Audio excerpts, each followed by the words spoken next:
You get an email that appears to be from the accounts department. It says, "We're updating our databases. Please send us your user ID and password." Although the message looks real, it's an attempt to get you to give away your information. Welcome to phishing scams, simply speaking. Randomly guessing a well-formed password can take a very long time. Instead, people who want to steal your information try and trick you through email messages that look important. This is a form of social engineering.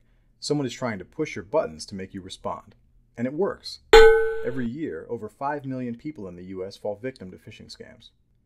Some of these messages look like security or technical notices. They'll say things like your account is about to go inactive. They're trying to stop a virus, or your mailbox is full.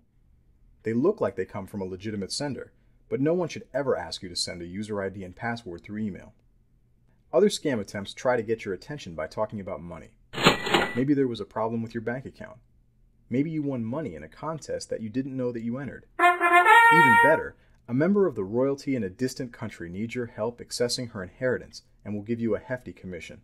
All you need to do is give them your bank information. The email messages themselves may not ask you to respond with your personal information. They may include a link to a form that will collect it.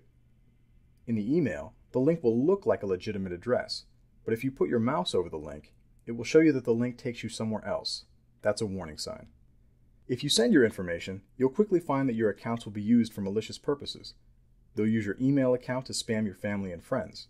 The real computer security staff will lock your account. That will remove your ability to access other systems, like online classes, grades, the library, and course registration systems. If you give away your bank information, you'll see mysterious new charges and possibly loans taken out in your name. That could quickly lead to debt and a bad credit history. So what do you do if you send your information and have concerns that you've just made a mistake? First, change your password to something completely different. Never go back to using that password again. Second, if you're a Penn State Hershey student or employee, you should also contact the IT Technical Support Center at 717-531-6281. They'll be able to help you figure out what else you can do to protect your accounts. This has been Phishing Scams Simply Speaking. To get more information about this topic, contact the IT Technical Support Center.